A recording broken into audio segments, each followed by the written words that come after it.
Muito boa noite, galera. Estamos de volta. A gente tá rindo aqui porque em off, nos bastidores aqui. Muito boa noite. Mais um Papo de Peso, né? Hoje com os nossos convidados Tarcísio Chagas e o Loquidio Panamá. E vamos falar sobre 40 anos do Pyromania, do Def Leppard. Essa banda que eu confesso, passei a ouvi-la quando ela estava confirmada no Rock in Rio, depois foi cancelada, a gente vai falar um pouquinho mais sobre isso também. Mas quando cancelou, eu já tinha ouvido um monte de coisa do Def Leppard e acabei me apaixonando, né? Mas lançado em 20 de janeiro, né, de 1983, no início do ano, completou 40 anos. Esse álbum, né, produzido nada mais nada menos do que o Mutland, ele que produziu álbuns do AC/DC principalmente. E eu já vou dar o boa noite fazendo a primeira pergunta para o Loquidio Panamá. Esse álbum marca a guinada da banda em relação ao que ele queria musicalmente? Boa noite, Loquidio. Boa noite, Brasil! Loquidio Panamá aqui com César Marques e Tarcísio Chagas falando de uma das minhas bandas favoritas, Def Leppard. Sim e não. Muitos discutem que esse aqui é o início do pop metal. Que é o início em que o Def Leppard deixa de ser rock para ser uma coisa comercial. E eles logram exatamente isso. A história é muito doida, mas esse disco envelheceu muito bem. E ele é rockão pra caramba. Se eles conseguiram o que eles queriam, se eles conseguiram muito. Eles dominam o mercado americano com isso aqui. E é o início do sucesso completo do Def Leppard. Depois tem tragédia, mas o Def Leppard sempre consegue dar a volta por cima. Uma banda que vale a pena ser estudada em todos os seus diferentes minuciosos etapas e capítulos de muita loucura. Isso aqui é rock and roll de verdade. Eu faço a mesma pergunta pro Tarcísio, né? Já que esse álbum, muita gente diz que foi a guinada do som da banda. Eu discordo em parte, né? E eu quero saber a sua opinião, Tarcísio. Fala, rapaziada, boa noite. Obrigado, César, mais uma vez pelo convite. Luquídio, meu irmão, bom te ver em terras brasílias, depois de uma longa temporada na Europa, né, irmão? Quem pode, pode. Eu tô querendo ir pra Rio das Ostras, na pensão da Tia Maria, não consigo, porra. Você vai pra tudo que é lugar na Europa, mas cada um tem o que merece. Bom, não, um investimento. Vamos ver. Ano que vem eu vou de graça. Vamos embora. Só aí, se Deus quiser. Cara, engraçado você falar isso, César. Eu tava pensando, eu não tinha parado pra pensar nisso. Mas no High and Dry, que é o disco anterior deles, né, de 1981, eles já foram produzidos pelo Mutland, né, como você citou aí, como produtor desse disco, e eu acho que já tem coisas ali um tanto quanto comerciais, né? Saturday Night, High and Dry, é uma música bem pegajosa, com aqueles riffs bem AC/DC, e Bring On The Heartbreak, que foi a primeira balada deles, que foi a primeira que entrou nas paradas de sucesso, primeiro lá no UK, na Grã-Bretanha, e fez relativo sucesso nos Estados Unidos, né? Aqui, cara, eu acho que foi a consolidação do que eles queriam, né? O Kid falou que foi o início do pop metal, eu acho que é bem por aí. Se não foi a pedra fundamental, foi um dos primeiros, né, lançamentos que meio que determinou o estilo ao longo dessa década toda de 80 até o comecinho dos anos 90. E tem a questão também da MTV que ajudou. Os vídeos, teve 3 ou 4 músicas que eles lançaram desse álbum, né? Que lançaram 3. Então, Isso aqui. Photograph. Foi isso aqui que fez com que eles estourassem. Isso aqui. A banda, o que acontece? Eles tentaram, antes de se consolidarem no Reino Unido, eles tentaram fazer sucesso nos Estados Unidos, né? E tiveram um relativo sucesso nisso. O que eu acho? Isso. Quando o pessoal fala em música comercial, eu não vou achar... muita gente uma conotação meia, né, ruim, mas não, eu acho que não. A música comercial do Pyromania, eu gosto desse tipo de música. Tanto é que a música que eu mais gosto do Def Leppard está no High and Dry, que é o You Got Me Honey. Eu gosto pô, pra mim a melhor música, a música que eu mais gosto do Def Leppard é You Got Me Pô, Honey. lado B total, né? Pô, Lado B total, eles nem tocam ao vivo essa música. É. Ele é heavy metal, ele não é hard rocker, né? Ele é heavy metal. E tem até Ele é new wave of the British heavy metal, Saxon, essas coisas assim. Ele gosta dessas coisas assim. Cara, mas olha só, deve ter acontecido com um monte de gente começar a ouvir Def Leppard por esse álbum. E aí você começa a ouvir esse álbum. Pra você retroagir, ouvir o High and Dry e o On Through the Night. On Through the Night. É difícil. Você não consegue, né? Você ainda tem, pô, caramba, que diferença, né? Um pouco de diferença. Você sente Eu acho...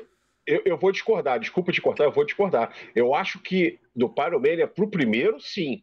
Do Pyromania pro High and Dry, tem similaridade. Tem. Obviamente Eu ainda vou falar isso, mas eu não consigo separar esses discos. Pra mim é tudo junto e eu assimilei isso tudo junto. Não, hoje... Porque eu começo pelo Def Leppard lá no Hysteria. Aí eu conheci os singles do Pyromania, por causa que tocavam na rádio pra caramba. E tinha um DJ muito doido lá no Panamá que ele fazia blocos de Def Leppard, de 30 minutos, 25 minutos, e metia todas as canções. Então, pra mim, eu gravava em fita cassete e eu assimilei tudo aqueles 3 primeiros discos como uma coisa só. Uhum. Não, e você falou... Vocês tiveram chance aí, porque foi confirmado, Rock in Rio, não sei o quê. Eu só fui entender depois. César, você pode falar melhor, César, do que eu. Você é um homem de rádio. Mas o Def Leppard nunca vingou no Brasil. É uma coisa assim, na rádio. Eu acho que por causa justamente de não ter tocado no Rock in Rio. Você acha que foi descartado. Ele foi descartado. Isso aí, entendeu? Eu acho que teve que o White Snake tocou. O White Snake tocou, pô.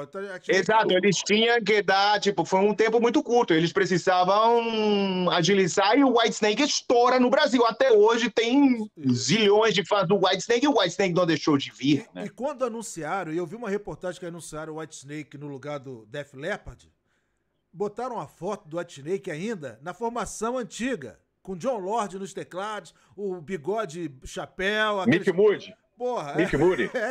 Ainda botaram uma foto antiga. Quando eu cheguei no Rock in Rio, que vi, porra, 4? Eram 6. Então... tinha o Richard Bailey, tinha o tecladista, o Richard Bailey, que fazia os backing atrás do palco, né? Ele não aparecia. Na filmagem da Globo, ele aparece só as mãos dele, assim, e um teclado com timbre horroroso. Pois é. Nossa Senhora. Pois é. Ele tá no lugar do John Lord, né? E o White Snake fez um puta show no Rock in Rio. Eu fiquei bem de frente, né, cara? Eu fiquei bem de frente. Era o palco aqui assim, você tinha que afastar uns 3, 4 metros pra poder você ver, né? E às vezes você revezava com os colegas de te segurar e levantar pra você ficar bem... o palco devia ter o quê? Uns 3 metros, mais ou menos? Por aí. Aí você ficava ali vendo a galera, os caras ali na frente... Peguei um monte de palheta, baqueta, bandeira. Você pega tudo ali, né? Maneiro. Eu fiquei assim no Rock in Rio 2. Pontos que você falou, César. Ok, o Def Leppard estava investindo pesado nos Estados Unidos, eles praticamente morando lá. E tem uma coisa que o Tarcísio vai falar sobre o guitarrista que sai, o Pete Willis, né? É isso? Pete Willis. Isso. E tem um pequeno problema ali. Mas o que acontece? O Def Leppard, na turnê do High and Dry, era a banda de abertura em arenas do Ozzy Osbourne. Então o Def Leppard foi apresentado todas as noites, durante meses, para o público americano. E o Ozzy estava um pouco fora de controle e esses moleques cheios de energia apresentavam eletricidade para essa garotada, era o som novo. Esse era o New Wave of British Heavy Metal que entrava na América. Os Scorpions estavam fazendo turnê, Judas Priest estava fazendo turnê, mas o Def Leppard era a banda de abertura, em 81, do Ozzy. A produção era do Mutt Lange, que vinha dos AC/DC, faz o Def Leppard, vai pro Foreigner, que estoura. Aqui no Brasil não se fala muito dessa banda, mas a banda é gigante, Foreigner. E depois ele volta pro AC/DC e o Def Leppard. Então tem o Mutt Lange ali mexendo no som. O que acontece? A MTV é inaugurada em 1981 nos Estados Unidos. O Def Leppard, na turnê do High and Dry, o baterista sempre estava com short, com a bandeira da Inglaterra. A MTV se encarrega de fazer uma coisa que chama, eu estou falando demais, depois você vai editar, se encarrega de fazer uma coisa que chama a segunda invasão britânica nos Estados Unidos. Eurythmics, Culture Club, Duran Duran, Spandau Ballet, estava tudo estourado. E o que acontece? A banda mais pesada era Def Leppard. E no clipe de Photograph, me aparece o senhor Joe Elliott com a camisa da bandeira da Inglaterra. Tudo o que os americanos... Exatamente. Ele sai... Photograph sai... E eu vou dizer uma coisa. Eu queria encontrar uma camisa daquela, não achei. Eu tô até hoje. Eu tenho história dessa camisa. Bizarra essa história. Hoje. Tu não tem ideia que bizarra é a história de essa coincidência toda. Estados Unidos estava salivando pela Inglaterra. Eles queriam Inglaterra. Deram um orçamento para o Joe Elliott comprar o figurino do clipe. 25 libras. Ele vai, compra as meias, compra a calça de couro. Sobraram 8 libras. E ele vai na tenda de souvenirs lá, não sei o quê, e ele compra a camiseta. Ele bota a camiseta, como se nada, no clipe. Isso faz com que a banda, isso vira icônico. Tiram uma foto no meio da turnê, todos vestidos com isso. Não sei se você conhece essa bandeira, que eles estão em frente a um ônibus. Foi o Ross Halfing, alguém que tirou essa fotografia. Estão todos... E isso aqui vira moda. E eles eram a Inglaterra metal, que os Estados Unidos estavam precisando. MTV, passando o clipe. O disco saiu 20 de janeiro, 21 de março, tinha vendido 500 mil de unidades. Eu consegui... 500 mil cópias em 2 meses. E não era som comercial, não era popzinho, era pesado. Essas guitarras são muito boas. Ok, AC/DC estava estourado. AC/DC estava estourado. Mas... Você está falando uma coisa, Loquid, que não é só nos Estados Unidos que aconteceu isso. Isso foi influência em tudo quanto é lugar, porque eu consegui encontrar uma jaqueta desse tipo, igualzinho, eu comprei. E queria uma camisa... Porra, pra você ver a influência que a banda teve, inclusive na vestimenta. Mas foi uma coisa assim, foi coincidência. Ele não tinha dinheiro, vou comprar essa camisa aqui. Vestiu a camisa, foi pro clipe, foi pra MTV, estourou. Aqui, não sei se dá pra ver. O clipe, ele tá com cachecol, mas tem uma blusa lá, não dá pra ver direito. Isso. Mas é a camisa... Tá com o meião de aeróbica. Não sei se vocês lembram esse meião que eu usava. Leg warmers. Aquele meião. Engraçado que é uma forma diferente. Eu nunca vi ninguém usar daquele jeito, aparecendo... Por cima, né? Por cima. Era moda naquela época. A mesma coisa acontece com Quiet Riot depois, em 83. A mesma coisa, era moda. E eu te digo... Quiet Riot veio depois. 83, mesma época. 83. Mesma época, mas também meião. E tem depois. Aquela camiseta também. Do alvo, aquela camiseta do alvo virou moda. Também. E aqui, eu consegui encontrar uma calça assim, parecida, essa aqui. Eu comprei, só não... o vocalista, o... Joe Elliott. Cara... 11 de abril de 83. Eu consegui a camiseta com a bandeira da Inglaterra. 3 meses depois, 11 de abril, o disco já era platina. 1 milhão de unidades vendidas. O que acontece? A canção Photograph estoura na rádio. Musicaço, isso aí. Musicaço. Pra mim é a melhor Photograph. Deles. Pra mim, eles nunca lançaram nada melhor. Nunca. Photograph chega ao número 12 da Billboard. Das canções pop. Ou seja, foi um estouro. Foi. Na Europa e na Inglaterra, eles estavam tocando em clubinho para 600 pessoas, 700 pessoas. Chegam aos Estados Unidos, começam a turnê, eu não sei se estavam abrindo para CC Top, quem que estavam abrindo. No meio dessa confusão, o Tarcísio que gosta do Tim Lizzy. Billy Squier. Billy Squier, não, eles estavam abrindo, exato, eles estavam abrindo para o Billy Squier no início da turnê nos Estados Unidos, mas era arena. Mas então continuava. Quem viu eles lá com Ozzy estava indo para ver Billy Squier, porque tanto que Billy Squier some do mercado. Mas o interessante dessa história toda, Tarcísio, você que gosta de Tim Lizzy, o Phil Lynott chega e fala assim pro Joe Elliott: cara, por causa do teu álbum, eu tô desfazendo a banda. Você acha que isso é verdade, cara? Eu não sei se parece uma história tão inverossímil. Eu vi essa história. Phil Lynott, porra, o maior dos maiores de todos os tempos, porra. Com todo respeito ao Joe Elliott, que tem a qualidade dele, é bom compositor, todo mundo sabe, toca vários instrumentos, e pô, mantém a voz ainda, apesar de o pessoal meter uma letra que ele faz playback. Eu nunca vi, né, no YouTube, nada provando isso. Mas, enfim, se eu só fazer um adendo com o que o Loquídio falou, esse disco, cara, ficou em segundo lugar. Perdeu só pro aquela do Michael Jackson.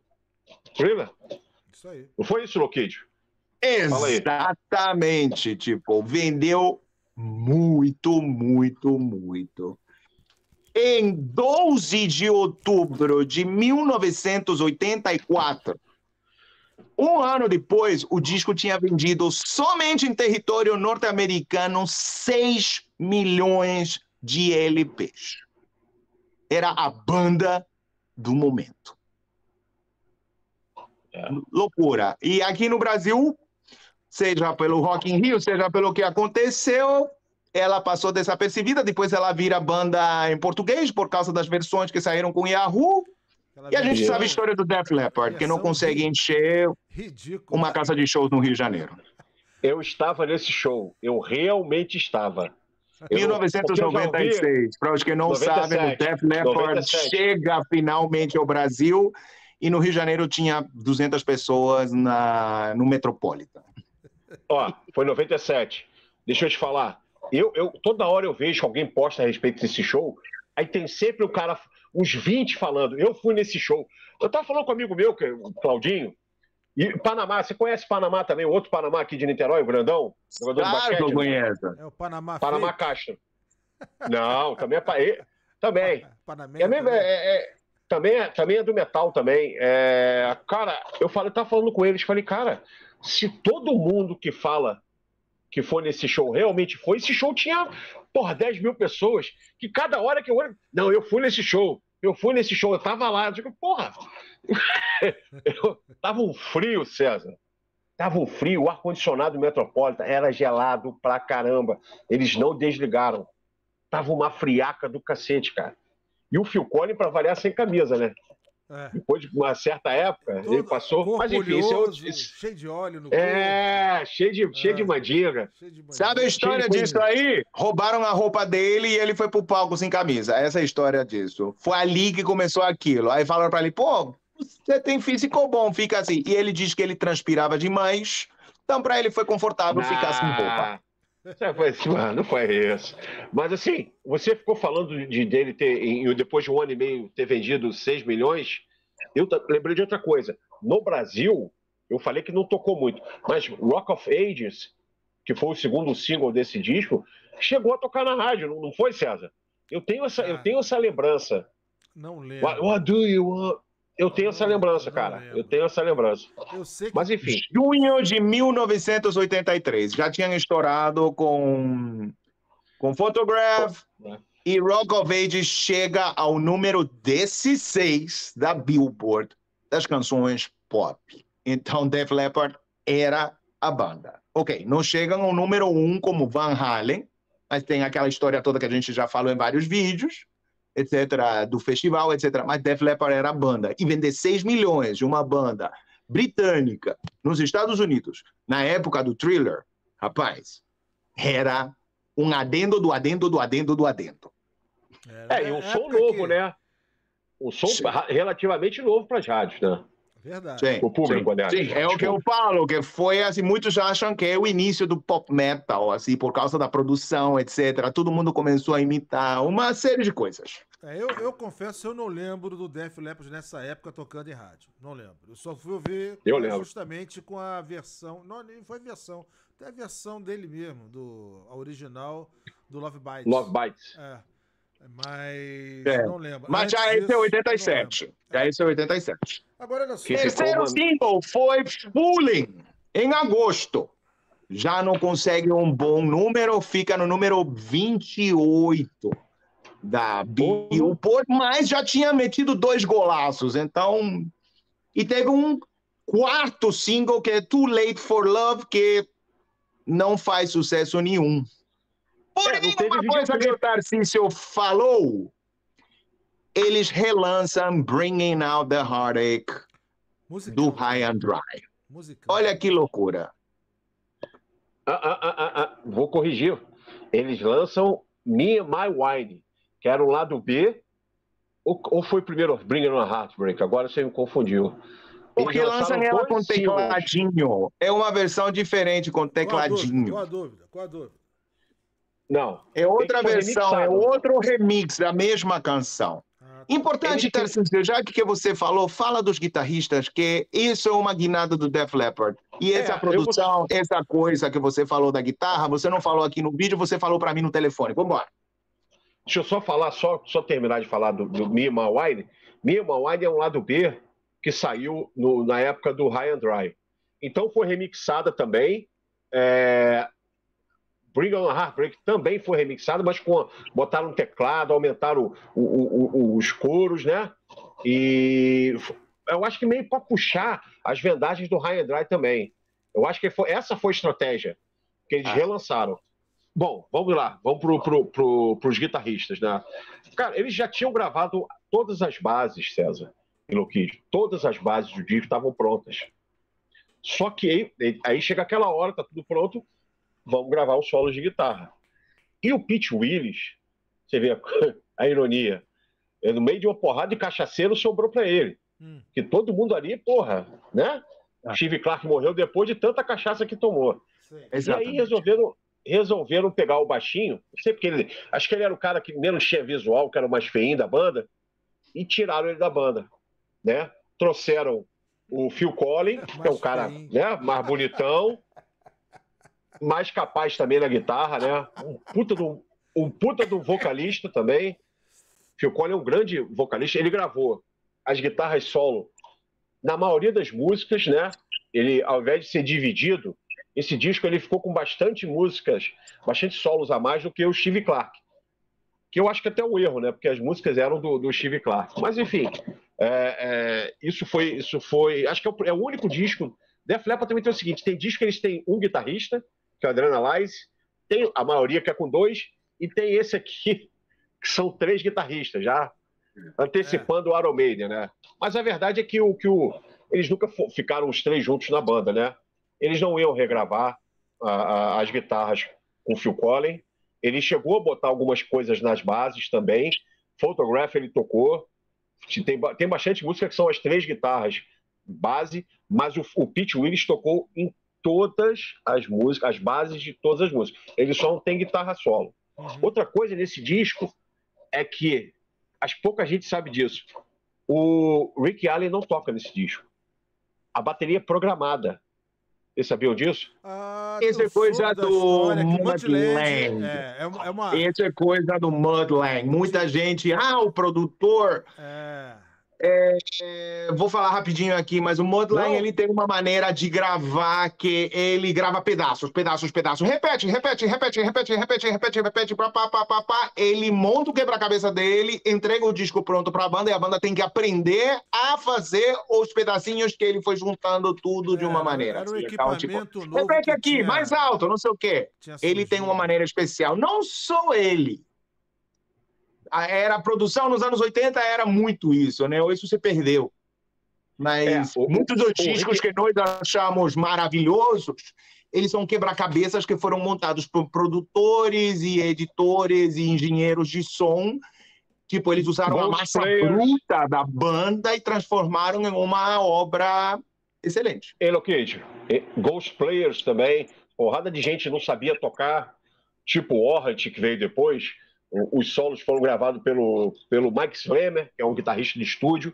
Enfim, isso é uma outra história. Assim, quando o Rick... Só pegar esse adendo, quando o Rick Allen perdeu o braço, né? Ficou aquela coisa... Eu lembro da época. Ele ia ser tecladista, ou que ele ia tocar percussão. Eles chegaram a tocar até com um rapaz chamado Jeff Rich, por uma turnê depois. Enfim, é uma história até longa. Mas uma das coisas que o Rick Allen fez questão de fazer foi gravar as baterias do Histeria. Ali ele gravou as baterias. Nesse disco, não. E nesse último disco do Def Leppard, Diamond Star Halos, é isso? Sim. Panamá que sabe. 2022. Fraquíssimo, por sinal. Ótimo disco. Vai ouvir. Ótimo. Ele não gosta, eu gosto. Você escutou, César Mackenzie? Não ouvi, não. Tá perdendo nada, César. Eu só compro para ficar da coleção. Maravilhoso o disco. Compra não, César. Fala baixo. Compra não. Tu pode deixar. Dá o teu de presente para ele. A banda teve Faço coleção, porra. A banda teve duas decisões importantes e difíceis, ao meu ver, assim, durante toda a sua trajetória. Primeiro, foi mandar o Pete Willis embora, que era o feinho, mas tocava bem. Era um bom guitarrista. Comprometia, Era um bom guitarrista. Eu li uma biografia do Ozzy, ou do Rudy Sarso, eu acho, e nessa biografia ele fala ou menciona que a banda era ótima, mas o Pete, ele ficava destruído. Ele era o mais festeiro. Todos bebiam, mas era o que perdia o controle. Aí eles dizem assim, alguém fala para ele assim, tipo, vocês têm que se desfazer desse cara. É uma coisa assim. Eu acho que foi puramente estética, porque o Phil Collen era um cara mais bonito. Eu acho. Ô, Tarcísio, você trabalha com banda. Se você tá querendo estourar e o cara atrasa, o cara não consegue tocar, não sei o quê, tem que dar um jeito. Isso é o motivo para fazer o que eu quero. Que foi o que justamente os caras fizeram. Cara, não tem jeito, bicho. E a segunda decisão foi justamente de esperar, após o acidente com o baterista, Rick Allen, esperar ele se recuperar, atrasou todo o lançamento do Histeria. E outra coisa, o pessoal, tem muita gente que já sabe disso, mas vale reforçar, né? Eles não cancelaram o show no Rock in Rio devido ao acidente, porque o acidente dele foi 31 de janeiro, e o Rock in Rio começou no dia 11. Dia 11 de janeiro era o primeiro show, então não havia tempo dele fazer tudo isso. Foi justamente porque estava atrasada a gravação do Histeria. Eles já tinham cancelado com o Rock in Rio bem antes do acidente. Então, Mas repetiram essa mentira várias vezes, que virou tipo oficial. Os pintinhos do Kiss, todo mundo acredita que o Kiss matava pintinho no palco. Até hoje eu escuto essa atrocidade. A informação chegava pra gente bem depois. Quando eu vi esse álbum aqui, os caras novinhos. Esse álbum é de 81. Isso. Cara, eu tive irmãos isso aqui em 84. Aí eu falei, os caras são novinhos. Eu tinha praticamente a idade deles em 84. A idade deles desse álbum aqui, né? Em 84. Então, eu me identifiquei com a juventude deles. Porque tava começando, já queria ter banda também, né? Aquela coisa, você se identifica por isso. Então, depois quando eu vi, os caras são velhos pra cacete. O Rick Allen é 4 anos mais velho que eu. Mas a gente pensava que eles eram novos mesmo nessa época, porque a informação chegava depois. Então, é o que passou o disco, gente. O Panamá, não sei se... O Panamá, você tá desde quando aqui? 93. Então você não pegou isso. Não, César, os discos eram lançados em ordens totalmente aleatórias. Primeiro lançava o Pyromania. Não é o que foi, mas... O Iron Maiden foi assim. Lançou um primeiro, depois lançou o outro, depois lançou não sei o quê. O César falou isso no vídeo que a gente fez do Creatures of the Night. do Kiss. Ah, é? Que nessa época começaram a lançar tudo e ele foi pegando tudo, os pedaços, né? Tinha uma fala banda. disso. Quem não viu, vai banda... lá ver nossos vídeos. Tem vídeo do Kiss falando do Lick It Up, tem vídeo nosso falando lá do Creatures of the Night. Vamos lá, ajuda, assiste a maratona aqui, deixa teu like, deixa teu comentário, deixa teu aborrecimento aqui, Sugestão compartilha com também, teus né? amigos. Sugestão. Não esqueça isso aqui, Papo de Peso, César Mackenzie, Tarcísio Chagas e muitos convidados. Hoje somos nós dois, mas tem muitos convidados aqui com César Mackenzie falando de álbuns, falando de música. Eu queria dizer que esse papo de peso, eu me senti meio ofendido. Não sei. Não sei se é porque eu estou muito acima do peso, não sei. Não, se refere a metal. Pô, mas quer ver outra coisa? Eu comprei os 2 álbuns em 84. Eu me lembro porque eu estava na escola técnica e foi quando um amigo meu lá, um estudante lá, que falou para mim, cara, banda Def Leppard, ouça. Aí ele me emprestou o Pyromania. Eu ouvi. Pra mim, chega em 88, é o boom do hard rock lá no Panamá, tocava muito Poison, Motley Crue, não sei o quê, e de repente começa a tocar Def Leppard e Guns N' Roses. E começam a pegar toda a discografia do Def Leppard e faziam meia hora, 1 hora de Def Leppard, e botavam todas as canções. Então, você gravava e não conseguia identificar de que disco era o quê. O som era maravilhoso e era muito parecido. Diferente do Hysteria, mas era pesado. Photograph, Fooling e Rock of Ages, elas eram singles que tocavam com Loverboy, com Asia, com Journey, com essas bandas que aqui nunca tocaram, Foreigner, Boston. Mas depois, quando estoura o Hysteria, o Histeria, eles pegam toda a discografia, o Def Leppard vira a banda assim que todo mundo quer escutar. E era Def Leppard, Motley Crue e Poison. Eram as bandas que todo mundo queria. E depois o Guns N' Roses. Eram as bandas assim, 87, 88, 89, 90, que todo mundo enlouquecia com essas bandas lá no Panamá, na América Central. Aqui no Brasil, vocês escutavam The Cult, The Cure, Suzy and the Benches, vocês escutavam Engenheiro do Havaí, Legião Urbana, vocês estavam em outro caminho. Eu não. Eu também. Me tire fora, me inclua fora dessa. Galera, tá maluco. Tá na hora agora da...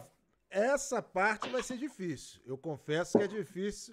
Você consegue escolher 2 assim, fácil, mas a terceira sempre fica mais difícil. As 3 melhores do álbum. Quem começa aqui? Eu, Tarcísio, Loquídio... Tarcísio. Eu vou começar. Tu quer começar? Vai lá, Tarcísio. Tarcísio pediu primeiro. Ó, vou te falar. A primeira, para mim, é a melhor música da carreira do Def Leppard. Para mim, nada parecido, né?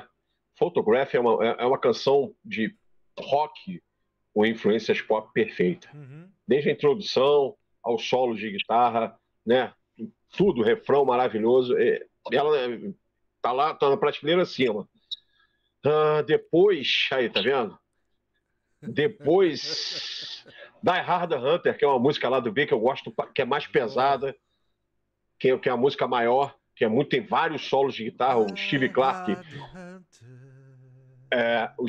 que é o meu guitarrista predileto dessa época, essa música ele debulha. E a outra, você me quebrou, hein? Talvez Too Late for Love também. Baladinha. Too Late for Love também é uma música, que é um outro bom trabalho do Steve Clark, né? As guitarras Isso é melódico, gostei de ver. Não, mas tem... nesse disco, eu gosto de todas as músicas, mas tem 2 músicas que não para mim, são as mais fracas, que é Come Under Fire e Action Not Words, que são as... lá no finalzinho do lado B. Aí, eu também tenho. Cara, ele já tá querendo fazer merda aqui, eu tenho que pegar ele aqui, isso aqui ele tá preso. Não dá pra eu abrir a porta aqui agora, ele tá querendo sair, daqui a pouco ele sobe tudo aí. Eu tenho 4, esse aqui é terrível. Assim, as minhas prediletas são mais Fooling, Rock to Drop, Stage Fright. Nossa, só música legal pra caramba. Fooling, Rock of Ages. Falta uma. Nossa. Vamos lá, tem que escolher uma. Não, escolhi Photograph, Photograph. Die Hard Hunter e Too Late for Love. Esse é fácil, né? São 10 canções só, 10 canções. É fácil escolher entre 10 canções, escolher 3. E botar, escolha uma canção e faça um discurso. É difícil. Loquídio, vai lá, Loquídio. Bom, esse álbum teve singles muito bons e eu gosto de sair um pouco dos singles. Sim, Fooling, Photograph, Rock of Ages, Too Late for Love são excelentes canções, mas as que mais mexem comigo são Stage Fright. Eu fico louco quando eu escuto essa canção, eu gosto de pular, cantar, e eu gosto do que essa canção fala, Stage Fright que é medo do que é ao palco, vivo, né? Parece que é ao vivo, não é essa que Sim, é medo galera, do palco, né? Stage Fright, you know? On with the show, vambora, vamos fazer o negócio acontecer, vamos, tipo... Essa canção me deixa assim... A outra é Rock Rock Till You Drop, que pra mim é um hino aquilo, né? Tipo, vai até cair. Aí o Pete Willis foi mandado embora, né? Não dá pra acreditar, né? Rock Rock Rock Till You Drop, né? Riff de guitarra absurdo, né? Que riff de guitarra, cara. Não, o disco já começa com aquilo e te bota assim... Quem diz que Def Leppard não presta, cara, tem que escutar isso. Tipo, não é possível que... sei lá, melódicos e não gostem de uma porradaria como essa, Def Leppard, né? Esse disco é muito bom. E eu gosto muito de Action Not Words. O Tarcísio falou mal, mas eu gosto dessa canção. Acho legal. Então, por quê? Porque eu tô saindo dos singles. Mas, tipo, Stage Fright e Rock Rock Till You Drop, pra mim, são tão grandes quanto os singles. Terceira canção, Action Not Words. Olha só. César, ele quer ser polêmico, César. Ele quer ser polêmico. Mas olha só. Eu acho... O pessoal fala que os outros eram heavy metal, esse é meio pop, meio rock, meio hard, né? Eu acho esse tão heavy metal quanto os outros. Eu acho ele pesado. A gravação é muito boa. São muito. Camadas de guitarra. O Tarcísio falou, são 3 guitarristas. Quando chega o Phil Collins, not Phil Collins, but Phil Collins, quando ele chega, falam assim, faz o que você quiser, mas tinha uma cama de guitarras base, que tipo, o cara vai e faz um solo de guitarra, mas tipo, o som que esse álbum tem, se quem não ouviu, procure as versões remasterizadas desse disco. Tipo, tem várias versões remasterizadas. Eu quero comprar esse CD, ainda não comprei. Absurdo. Pega no Spotify, no Deezer, pega. O som é absurdo. Eu tenho a versão... É muito bom. A última vez que eu fui nos Estados Unidos foi em 2014. Aí tinha um saldão em frente daquela loja Target, que é uma loja concorrente da Walmart. Aí tinha lá. Aí eu comprei o Tesla, o primeiro, Mechanical Resonance, Skid Row, o primeiro, e comprei o Pyromania. Estavam $2 só o CD. Não, mas tem no streaming. Quem não ouviu, pega no streaming, remasterizado. Isso é interessante, porque esses discos do Def Leppard, eles todos ficaram fora do streaming, né? Durante anos. Durante anos. O último álbum porque foram contratos com gravadoras contratos ruins, e o Def Leppard não queria deixar que ninguém ganhasse o dinheiro deles. Então eles regravaram várias vezes, depois eles conseguiram novos contratos. Para quem não entende como funciona isso, não sei se o César vai deixar isso, contrato velho não incluía streaming. Então, um monte de artista não ganha 1 centavo por streaming, entendeu? Então, o Def Leppard foi, tu não quer dar? Tudo bem, eu tiro. Ele tirou, regravaram para ganhar muito mais. Nem a gravadora, nem o produtor, ninguém ganhava. E tem um pedaço que a gente não falou, mas Rock of Ages virou hino da geração hair metal, ou metal pop metal. Também por isso, porque muitos artistas não deixaram licenciar as suas canções para peça de teatro. E o nome da peça de teatro, para quem não sabe, chama Rock of Ages. Teve um filme com o Tom Cruise, é muito divertido, é um musical que fala daquela época do hard rock e tudo isso. Muita gente não gosta, eu gosto pra caramba, mas o nome é Rock of Ages, que era uma peça na Broadway que falava dessa época, entendeu? Mas o Def Leppard foi esperto, licenciou, não sei o quê. Um filme. Sim, mas é da peça de teatro que tem na Inglaterra, tem no Canadá, tem nos Estados Unidos, tem no México, tem em todas as partes versões dessa peça de teatro. Teve o filme e o Def Leppard ganhou dinheiro com isso tudo, licenciando o nome, etc. Então, tipo, o Def Leppard é uma banda super comercial, faz muito dinheiro, relança material, relança ao vivo, faz um monte de coisa. Sempre foram assim. E isso é importante que a gente fale assim, então, tipo, hoje em dia você pode escutar a versão remasterizada do Pyromania, mas muitos anos, muita gente não conseguiu ouvir isso, né? Vambora! Quais são as tuas 3, Mackenzie? Olha, eu costumava fazer, coisa de louco. Quando você era jovem, você não tinha nada pra fazer, né? Hoje você vê um filme, você vê um stream e tudo. Naquela época eu juntava assim os álbuns e começava a imaginar o setlist da banda, como se fosse ao vivo. E eu falei, pô, a banda ela vai abrir com certeza ou duas músicas, Hello America, isso tô falando, ou Hello America, ou então Rock Rock Teardrop. Música de abertura de show, não é só de álbum, né? Música de abertura de show. Então essa marcou, é uma que eu escolho. A segunda, Photograph, não tem jeito, que é a... Excelente, muito bem, muito boa. E a terceira, Tarcísio, você vai rir também. Action Not a Word. Pô. Tarcísio, tem que botar o tímpano de volta aí. Action Not a Word. Não, vou te falar, o que acho que o presta nessa música é o solo do Steve Clark. Não, solão. Eu gosto. Mais ou menos. Ela tem uma coisa diferente. Mas é difícil, porque esse disco tem 3 singles porrada, cara. Rock of Ages, Fooling e Photograph é assim, tipo... Tipo, o que o Tarcísio fala muito do... E são tocadas até hoje, não sai do setlist essas 3. Mas não tem como sair, são muito boas. Verdade. Elas são muito boas, entendeu? Eu lembro do videoclipe que eu gostava de Fooling, que era o Steve Clark tocando um violão, né? Em cima do tipo um cavalete, assim, né? Fixo. Aí ele puxava a guitarra e uma Les Paul Júnior que ele usava. Não, e tipo, tem aquela introdução que é algo da Living, Rock and Rollin'. Tipo, é ao contrário, né? Tanto que o Offspring usa isso na canção deles 25 anos depois, né? Isso não é nada. Isso não é nada, né? Era ao contrário, né? Tipo, é brincadeira do senhor Mutt Lange, né? Tipo, fazendo um monte de doideira, né? É muito bom. Deixa eu falar só uma coisa rapidinho, para não perder. Vocês falam da produção dele e que ele gravava em camadas. Você sabe como é que ele fazia em certas partes do Styria? Ele gravava, ele falava, qual é o acorde de sol? É esse. Ele tocava uma nota por vez e depois ele montava o acorde, César. Olha que louco que ele era. Para soar mais bonito. Ele montava o acorde com as notas. Dá uma nota aí. Dá um ré, dá o sol, dá isso. Né?